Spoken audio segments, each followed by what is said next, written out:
Police in Tennessee on the hunt for the man they say killed 4 people inside a Waffle House. There is a chance that Ryan King at this moment is at large with 2 other weapons. At this point, it does not appear likely that Mike Pompeo can get the votes that he needs here for becoming a Secretary of State. This as the Commander-in-Chief is preparing to host French President Emmanuel Macron. It will be his first state visit. We have a very special relationship because both of us are probably the maverick of the system. Candace Owens. She was confronted by Black Lives Matter protesters. We're oppressed. 400 years of slavery, Jim Crow, which, by the way, none of you guys lived through. Your grandparents didn't. It's embarrassing that you utilize their history. And breaking news for you, a new little royal is on the way. Kensington Palace announcing that the Duchess of Cambridge has gone into labor.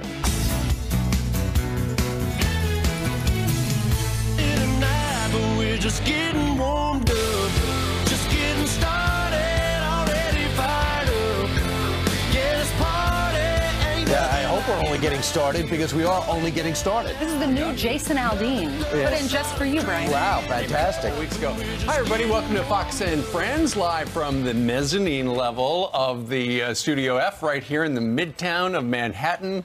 You're watching the world's #1 cable morning news show. Thanks to you, exactly. An exciting week for Ainsley Earhart. Not only because she gets to host again with us, which I'm certain is a thrill. Very exciting. Your book comes out this week. My book comes out. Dad flew in yesterday. He's going to be on the show tomorrow. Hayden will be on the show tomorrow. Yeah, the book about my faith, it's called The Light Within Me. It drops tomorrow, so I'm really excited. Now, when the bookers call the house, do they ask for Hayden?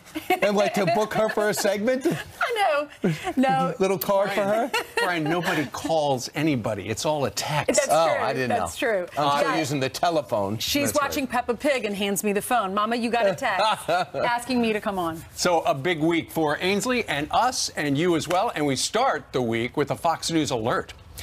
The manhunt is intensifying for that man who shot and killed 4 people at a Tennessee Waffle House. Police are looking for that guy right there. He's 29 years old. His name is Travis Reinking, who opened fire at a suburban Nashville restaurant before a hero customer jumped in and grabbed the shooter's gun. I kind of made up my mind because there's no way to lock that door. That if it was going to come down to it, he was going to have to work to kill me. And he didn't, thankfully. Incredibly, James Shaw suffering only a minor injury. The shooter had a previous run-in with police who arrested him in a restricted area near the White House last year, believe it or not. That's right, and they had confiscated all of his guns and then later returned them to his father, who they believe returned them to the son. What's amazing about that, the hero right there, James Shaw Jr., is he was hiding behind a door and was waiting for the guy to stop shooting. He was changing magazines, jumped out there, grabbed the red-hot barrel of that thing. Those were his minor injuries. He burned his hand, but he said, I didn't even feel it because I had to do something about it, and he did just that, and he saved a lot of lives. Police thought that shooter was holed up in his house or in his apartment, and they went there. They were surrounding it. Turns out he was not there. Still looking for him. But believe it or not, the guy gets out, and they believe he has at least 2 more guns in his arsenal. So armed and dangerous, obviously, that is the assumption. And unhinged, absolutely, and barely sane, perhaps. Meanwhile, let's talk about what's happening overseas, and perhaps one of the biggest breakthroughs diplomatically, one of our chief enemies, one of the axis of evil, North Korea, over the last few weeks has given indications that they might be looking to come to the table and no longer live the life of a renegade hermit empire. And I'm just stunned about the amount of backlash without anything actually done or conceded that President Trump has received. Kim Jong-un announced on Saturday that he's going to close its nuke testing site and suspend long-range missile tests, but says he will not be giving up his nuclear weapons. Sure, but here's the thing. So the president has made it very clear, look, we don't know what's going to happen, but we're happy that Mr. Kim has agreed to come to the table and start the process. But then over the weekend, to Brian's point, for instance, Chuck Todd was talking about how, well, you know, Kim's not giving up very much, but he's making it seem like he is.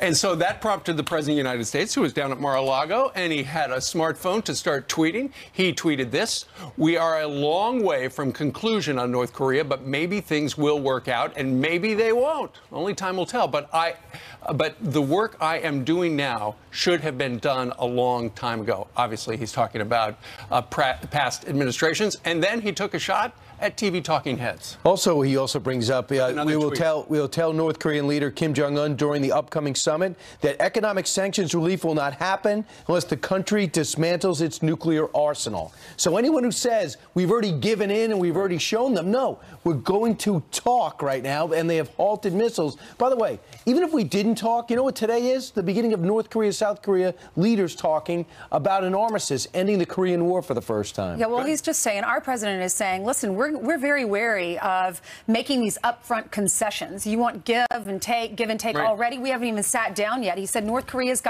they've got to earn this. Meanwhile, who is it who went to North Korea on Easter weekend? It was Mike Pompeo, our CIA director. Later on today in the Senate Foreign Relations Committee, he's going to get a vote out of committee. And because John McCain is not there, he's out in Arizona with cancer treatment. And Rand Paul has said I'm a no on it. It looks as if it will not pass. There is one chance, though. Chris Coons, who is a Democrat from Delaware, has not said how he would vote, but he is leaning toward a no. Well, he voted no. They need one Democrat to join the Republicans to confirm Mr. Pompeo. Chris Coons is the only one that has not said which way he's going to vote. Right. But if you look at the past, he did not vote. He opposed Mike Pompeo when he was being appointed. What do you call it? Elected CIA director. Yeah. Mark Short had the line of the weekend. It's hard to believe that Rand Paul will vote yes for John Kerry for Barack Obama, but will not vote for Mike Pompeo for President Trump because he feels he knows better what President Trump really needs as a Secretary of State, which is comical. The president playing it right, saying, listen, he's never let me down. I hope he won't this time. I sense he's letting him this time. However, if it goes to the general floor vote, which would be embarrassing, really more for the Democrats and for Rand Paul, if it does go to a floor vote, it looks like he would get through because you already have Heidi Heitkamp saying, as a Democrat, I'll vote for him. And it's hard to believe that Joe Manchin, John Tester, and Joe Donnelly will get for 6 more years in their red states if they vote against Mike Pompeo. If it goes to the floor vote, you need one Democrat, so I guess she would be the one, right? Well, the more the merrier. And then you need one Democrat, at least the articles I've been reading, one Democrat, and then it said you need two Republicans could vote no. That would be Rand Paul, and then John McCain is absent. And maybe Jeff Flake, too, has not committed to vote yes. Then he wouldn't get confirmed. And as important as this job, it's arguably the most important job in the cabinet. The New York Daily News, which is such a Trump-hating newspaper, has actually come out, and there's a headline today, confirm Mike Pompeo. President Trump needs a Secretary of State. They write, he is a solid enough selection who deserves Senate consent. Pompeo also has solid knowledge of the world, the discipline to oversee complex diplomacy, and a double-edged sword, we admit, the trust of a president who seems to believe in almost no one. That'll have to do. Confirm him. So if the New York Daily News is saying to Democrats in the U.S. Senate, come on, get this guy passed, they really should do it. Although the Daily News is an embarrassment. It basically is a flyer these days. They don't like Trump, but they like Mike Pompeo, and Mike Pompeo would take it. But when you see what's happening in North Korea and you see what's happening in Syria, our country, this is best for our country, just have a Secretary of State. If you care about the State Department diplomacy, they'll have more credit in the White House. They'll have ears to what they want to do. He will bolster up the State Department, and they'll have a seat at the table because, like it or not, Rex Tillerson didn't. The president didn't respect his point of view, didn't inform him when he should, and he's already created that bond with Mike Pompeo. I feel the same way if the Republicans were dead set against John Kerry. He's qualified, and he's what Barack Obama wants. It doesn't matter what you want. Is he qualified to work with the president for the country? Let's see. They're going to have a vote later on tonight. All right. Meanwhile, it is 6:10 here in New York City, and Jillian has news of the president's first big state visit from a world leader. That's right. Good Monday morning to you guys, to you at home as well. Let's get you caught up on the story Steve was just talking about. Today, President Trump will welcome French President Emmanuel Macron to the White House. Macron touting the honor of being our commander-in-chief's first state visit.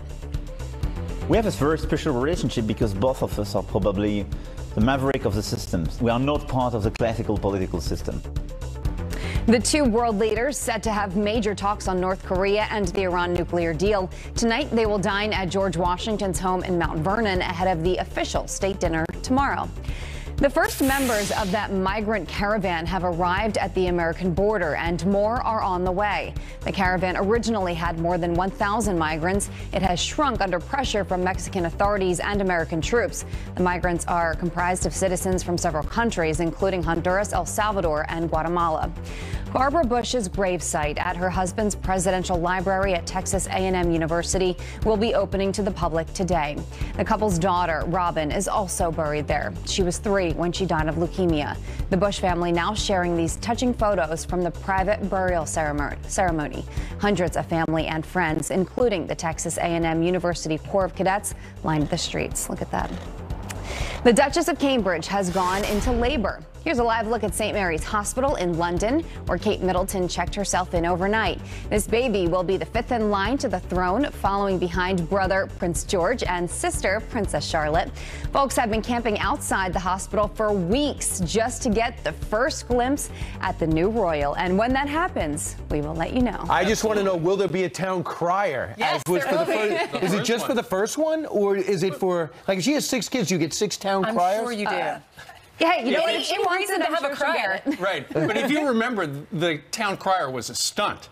He wasn't actually working for them. Really? He just showed up and started doing it, and then he became a viral sensation. And then we hired a town crier out front. Right. It was before the... Listen. Hear ye, this is the town crier. This one we hired. You are watching Fox and Friends. There you go. Exactly. Right. Back in the day. Thanks for the flashback. It was before the bullhorn. So it's hard to imagine a time before the bullhorn. Well, that's why it's a town crier. It's not the town bullhorn. This means that Kate, she'll be able to be in her sister's wedding.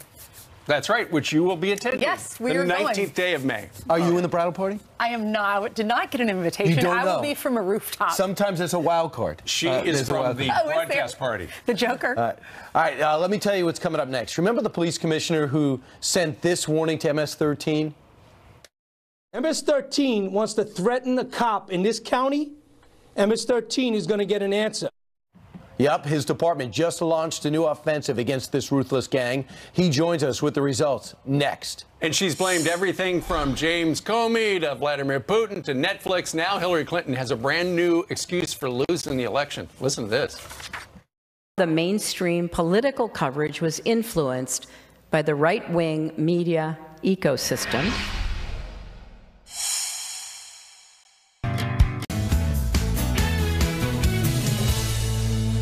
MS-13 wants to threaten a cop in this county. MS-13 is going to get an answer. There was a threat that an individual that was planning to execute a cop and did have weapons in his vehicle and masked, but there go by the grace of God, that didn't happen that night. Well, that is a top cop in Long Island firing back after a recent threat against cops, warning them about MS-13's sinister plan to take out a police officer. The official Nassau County Police Commissioner himself that you just saw on the side shot, you can see him straight ahead right now, Patrick Ryder. Mr. Commissioner, thanks for coming in. What are your thoughts when that came across, that they're looking to take out one of your guys? We cannot tolerate it. It cannot happen. We won't accept it. And we have to act back. And we acted back this weekend. In what way? We went out, we reorganized most of our resources. We put 150 cops. Homeland Security came out with an additional 25 each night with us. We made 50 arrests this weekend. We took 4 guns off the street. Did you know these guys were out there? You were just waiting for a reason to pick them up, and that threat was the reason? No, we're constantly doing enforcement, but obviously when you threaten a cop in our county or anywhere in the state of New York or anywhere in this country, we're going to act back. All right, so you know, when it comes to ISIS, they go and have a call internationally. There is a hit when they put it out there, when they put up a video. What made you think that this was not a hollow threat? Well, every threat, as we first looked at the first threat that came over, that they were going to execute a cop like they do in El Salvador because of our enforcement, we found a secondary threat where that threat was also credible, where they actually staked out a cop and was watching him at a local park. When you pick these guys up, some in their teens, some not, what do they tell you? How do they get here? How many times have they come across?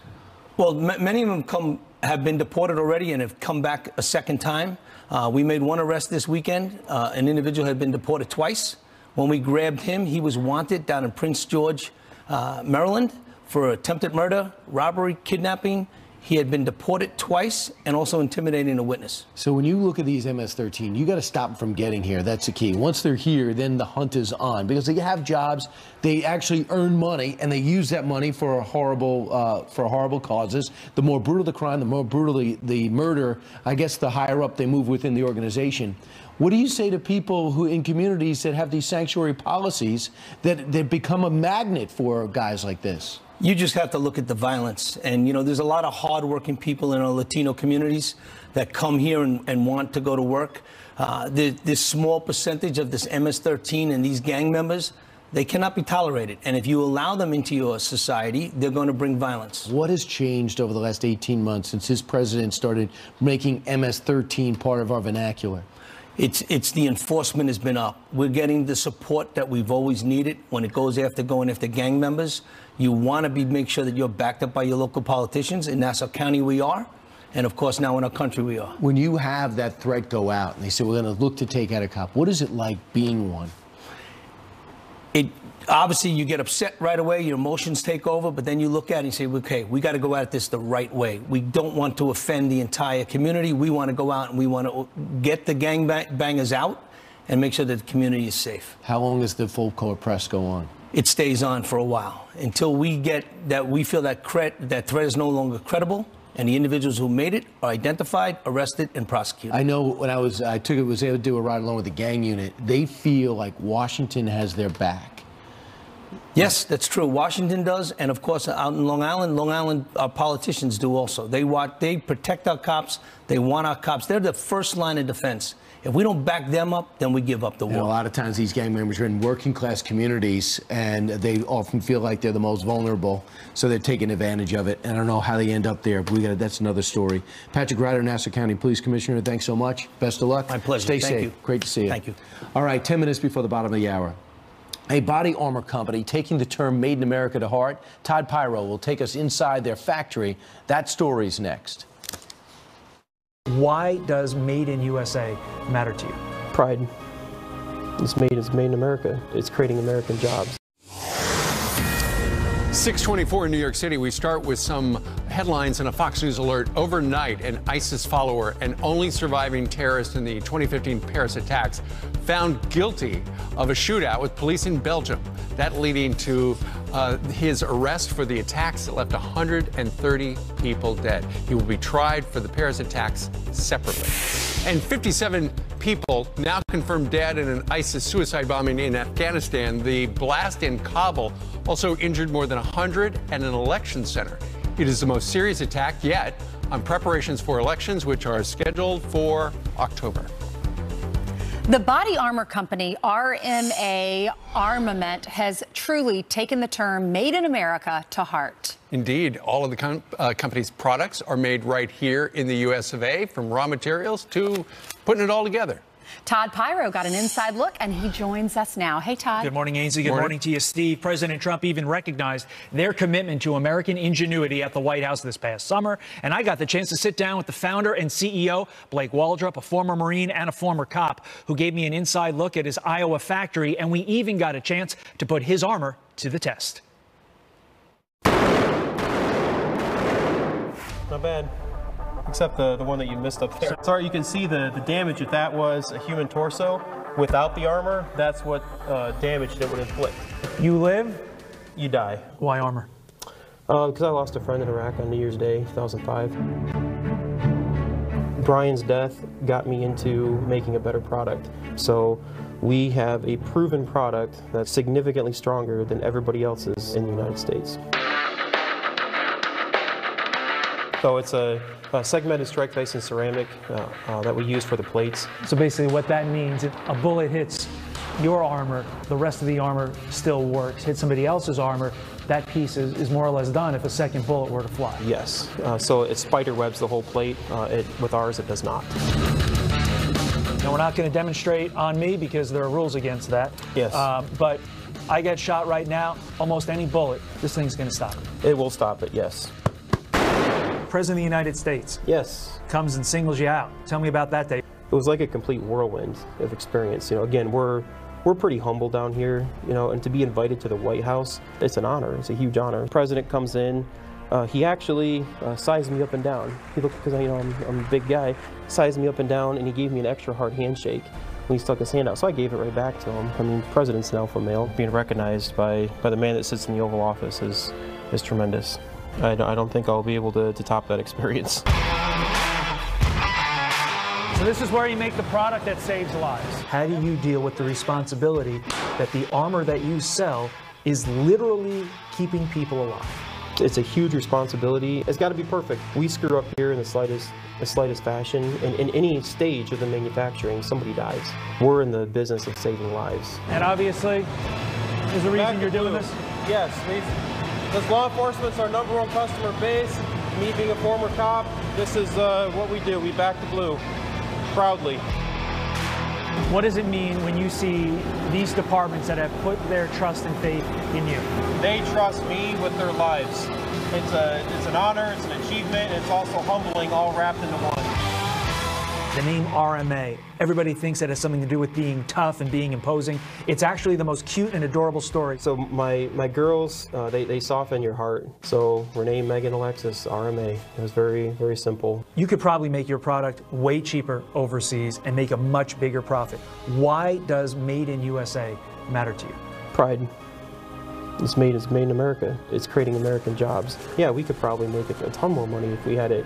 If we took even a plant across the southern border, but it's not about making money, it's about pride, you know. So when I'm dead and gone, I want to be remembered for the high quality product that we built here and the amount of people that are alive today because of that product. How many lives will be saved by that company? It's unreal. You know, it's one of those things. Yes, there are products out there on the market, but according to Blake, his products, you know, they don't do that splintering things that so many other products do, and that is going to save lives, because you have to figure, if you're getting shot once, you're probably in a situation where you could get shot again. And so fingers crossed that this does save a lot of lives, and so important, it really is just made in Iowa. There you go. Made in USA. And it only takes one. It only takes one. one. That's true. And he really knows what you need to protect yourself as a Marine. You know, this isn't like me deciding, oh, I'm going to get into the body armor business. Marine, cop, he knows what the deal is. And he personalized one for you. He personalized the Todd Pyro one. You know, obviously, hopefully we'll never get a chance to use it, but it's great to have it. And thanks so much for a great story and a great day. Very good. Made in America. Glad you went out to Iowa for that. Your place, right? I was born in Iowa, indeed. Algona, back in the olden days. All right. Thank you, Todd. Thank you. And we're glad you were born. Thank you very much. Well, all right.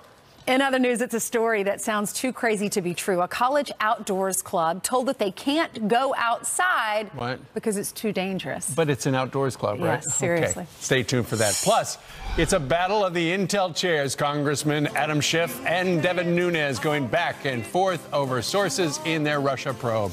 Dan Bongino says this is a danger to our democracy, and he will join us live from Florida next to explain. And we want to wish Valerie Bertinelli a happy birthday. The actress, Food Network star, and friend of our show turns 58 years old today. You might find you get what you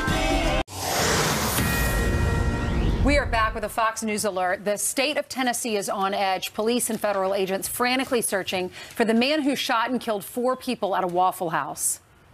He's 29-year-old Travis Reinking on the run after police say he opened fire at a suburban Nashville restaurant, that Waffle House, before a hero customer stepped in and grabbed the shooter's gun. If it was going to come down to it, he was going to have to work to kill me. Incredibly, James Shaw Jr. suffering only a minor injury. Just last year, Reinking was arrested by the Secret Service in a restricted area near the White House. And Dan Bongino joins us right now, former Secret Service guy, host of the Dan Bongino Show, and an NRA contributor as well. Dan, so this guy was stopped near the White House by the Secret Service a while back. His guns were confiscated by the police ultimately. So I guess ultimately criminals just don't follow gun laws, do they? No, that's only shocking to the liberals watching, by the way, and nobody else. But yeah, the Secret Service has to interview anyone they perceive to be a threat. As long as it's, they're able to carry it out, knowingly and willingly, they can prosecute. It looks like they didn't prosecute in this case. But Steve, this is important. They grade all their threat cases class 1, class 2, and class 3, with class 3 being the most dangerous people out there. I bet that classification system obviously is going to change after this tragedy this weekend. You know, Dan, it's kind of interesting. Is I understand that a guy like you with extensive training with as a cop and Secret Service would react like that. How does a civilian react like that? Where does that come from? A whole lot of heart, a whole lot of guts. I mean, I want to give a big hearty pat on the back to that gentleman. No I mean, think about it, right? You're watching this happen right there, and I bet he wished he had a firearm himself, but he didn't, and he still goes after the guy. I mean, God bless you. What guts, what nerve, what a steel spine this gentleman had to do that.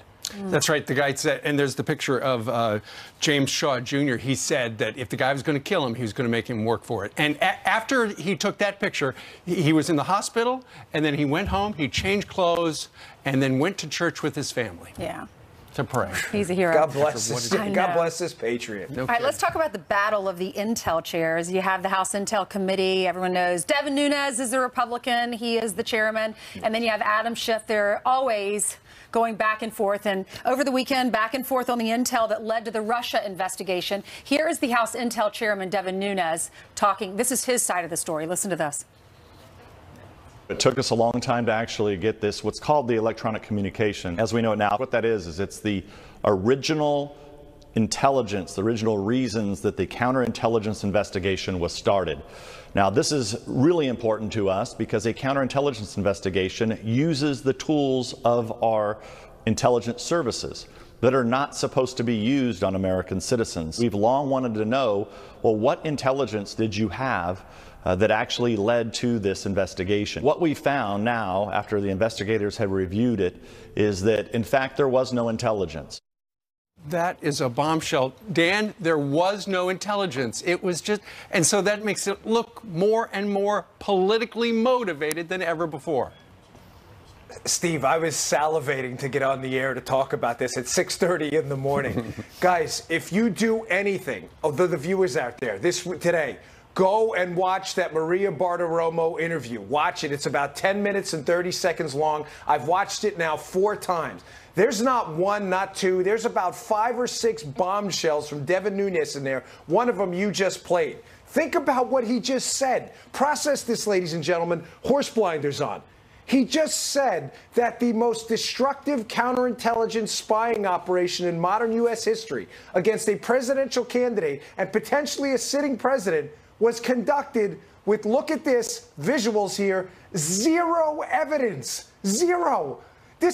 How is this story? That interview should be plastered on the front page of every newspaper in America this morning. And what is Adam Schiff, one of the most destructive, corrosive figures in American politics, say? By the way, constitutional republics fall because of people like Adam Schiff. Instead of him saying, listen, I don't like Donald Trump's politics, but this guy's is really serious and we need to look into it. What does he do? He attacks Nunes again. And here's this guy's unbelievable. Here's a statement from Schiff. The majority seems to believe that if it can discredit the initiation of the investigation by attacking the FBI Justice Department, it can get the public to ignore the growing body of evidence of illicit contacts between the Trump campaign and the Russians.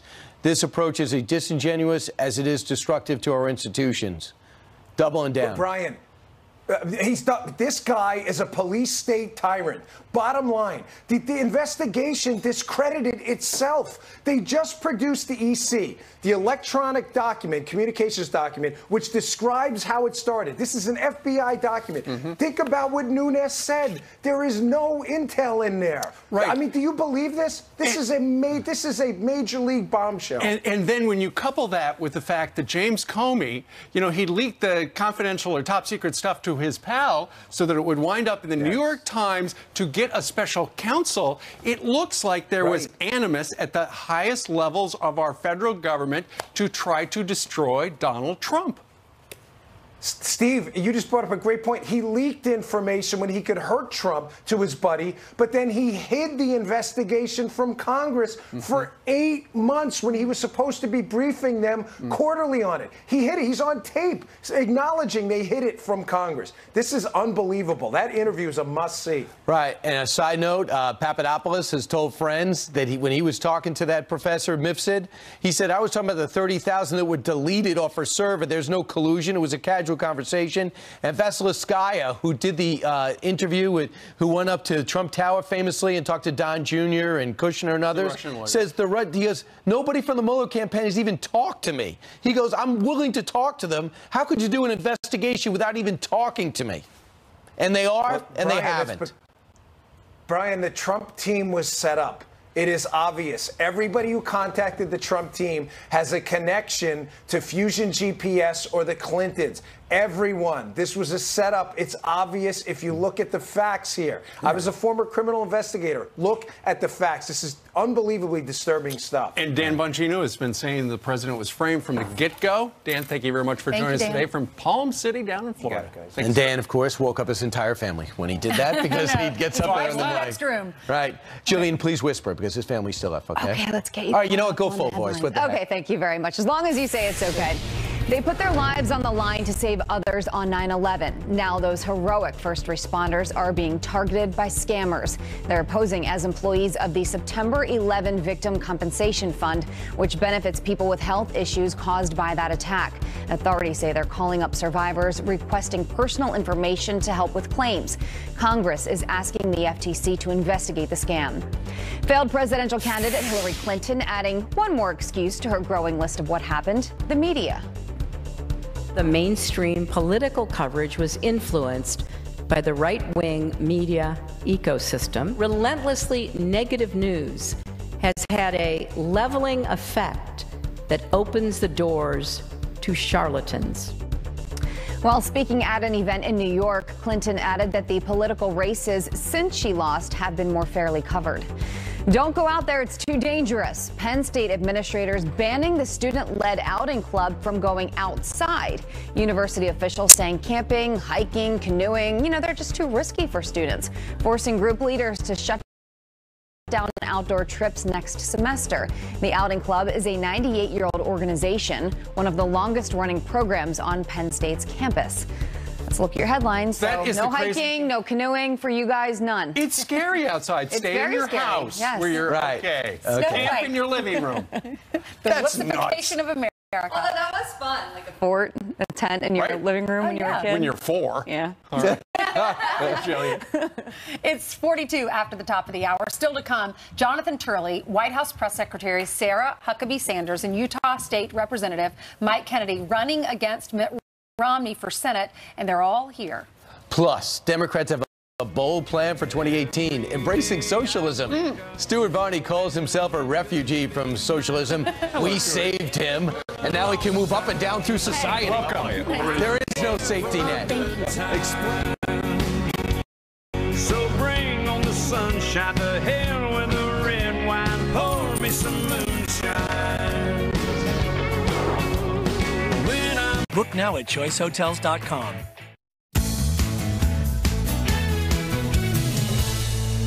Okay, so you're a rocket scientist. That don't impress me much. So you got the Well, we got some quick headlines, starting with the tune. Shania Twain getting slammed by her fans for saying she would have voted for President Trump. The singer, who's from Canada, telling The Guardian he seemed honest. She's now apologizing on Twitter, saying she regrets answering the question. Meanwhile, Dr. Oz coming to the aid of a group of high schoolers after their bus burst into flames. He was driving past the scene on the New Jersey Turnpike and stopped to make sure everybody was okay. Nobody was hurt, but look at these images. This is, of course, not Dr. Oz's first roadside rescue. He was named an honorary firefighter after helping victims of a crash on the same highway in 2015, not to mention the time he came to the aid of somebody who was struck by a car just in front of our building. Back in better him than us. He's qualified to help people, rather than just show up and take that oath. Yeah. Dr. Oz to the rescue. He's a good man. Good job, Mehmet. All right. Meanwhile, 14 minutes before the top of the hour. Many on the left, far left candidates have a bold plan for 2018. Proudly embrace the socialist agenda? Look at that headline, New York Times. According to the New York Times, supporters, many of them millennials, say they are drawn by the DSAs, which is the Democratic Socialists of America, to promise to combat income inequality, which they believe is tainting every facet of American life. Okay, well, Stuart Varney calls himself a refugee from this European model of socialism. He joins us live. And Stuart, you blame Barack Obama for taking us down that European road. I do. He is largely responsible for the left turn in American politics over the 8 years of his presidency. I left England in the 1970s. And I left because it was a socialist economy which offered no hope for anybody who wanted to climb the food chain. Right. Mass unemployment, I mean, absolutely slow growth. It was a terrible place back in the 1970s, and I left. I came to America. I did okay. And suddenly I find that socialism is back in favor in America. I can hardly believe it. But look, Harvard did a study. They asked, what was it, 18 to 24-year-olds, I think it is. They said, what do you think about socialism? 33% of those people, those youngsters, approved of socialism. Only 42% approved of capitalism. 51% did not approve of capitalism. Who's getting in their head? I think it's my generation which now runs the universities. It's the campuses, it's the academics that are doing this. Look, it's fueled by a sense of jealousy. You got it, I don't, I want it, give it to me now. So that's socialism. Who are these DSAs, the Democratic Socialists of America? Who's in this group? It's a small group, but it's growing rapidly. Elizabeth Warren led Bernie This Sanders. is a separate group. Bernie Sanders, Elizabeth Warren, Keith Ellison, they're mainstream Democrats. They are leading and pushing the party left from the inside. Towards socialism. Towards socialism. This other group, the Socialists, the Democratic Socialists of America, whatever it's called. Yeah, they're all in. But, okay, they're not a third party. They're inside the Democrats. They're working to push it much further left. They want tax the rich, single-payer medical systems, open borders. That's what they want. Brian, you asking me a question?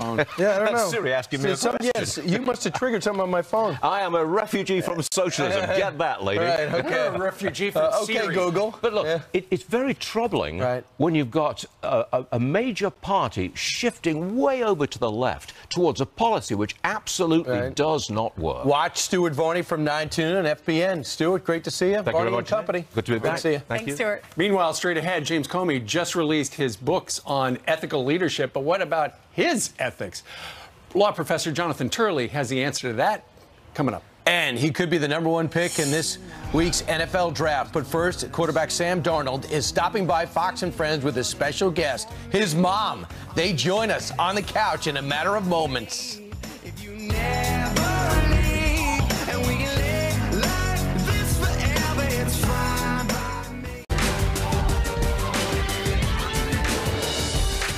It is the dream of many college quarterbacks to have their name called as the top pick of the NFL draft and to walk out on stage wearing your new team's hat and holding their jersey. And on Thursday night, USC quarterback Sam Darnold has the chance to be the first name called in this year's draft by the Cleveland Browns. Unless they decide to let the Giants take him. Joining us right now is the top NFL prospect, Sam Darnold, and his mom, Chris. Welcome to both of you. Congratulations. Good morning. Sam, what is it like knowing your life is going to change in just a few days? Yeah, you know, it's pretty crazy, but it's a dream come true. You know, it's surreal. You know, I'm just trying to soak it all in. I know my mom's enjoying it as well, so is my dad. So we're just really trying to soak it all in, and you know, that's what it's all about. Mom, how are you feeling?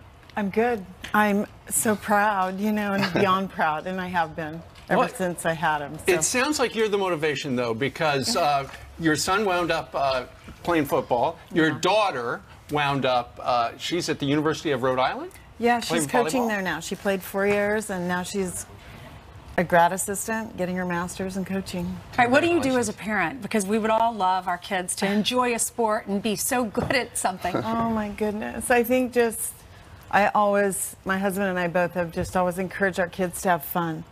Have fun, but you never get to quit. You know, you start something and you always finish. no matter what. And I know you told us right before that you were around 9th grade, someone started telling you, your son, who was 6'3" as a freshman in high school, had it. But listen, this is in today's Denver Post from this guy named John Elway. Came out an hour ago. He said, unless it's Sam Darnold, it's any quarterback in the NFL draft good enough for John Elway. He said, basically, that is not the quote we wanted, but here is... But he's out quoting things. Yeah. He's saying lovely things about you. Yeah, that's super nice. I mean, it's an honor to just be in the position that I'm in, so with the help of my mom and my dad, it's been amazing so far. What do you recommend? Last night we were at dinner, and one of my best friends has a 10-year-old son, and he has chosen this sport. Football is his sport. And his parents were discouraging him because they're worried about head injuries, but they finally said to their son, all right, if this is what you want to do, let's go all in. What's your recommendation to a child that age? Do you get a trainer every day, or do you just enjoy the game? I think at that age you just got to enjoy it. At that stage especially, just do what you want to do, have fun, and but yeah, I think if it's the right time and the kid really wants to pursue football and he really wants to train and work hard, let him do it. K Jewelers Mother's Day. What's the link? What are you pushing for this year? Oh my gosh.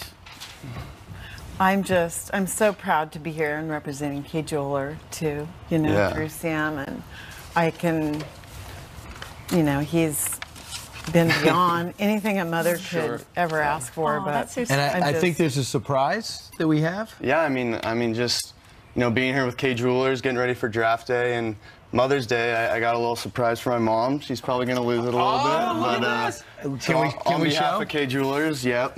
So right here. What is it? Little necklace. There you go. More Fox and Friends. Like most people,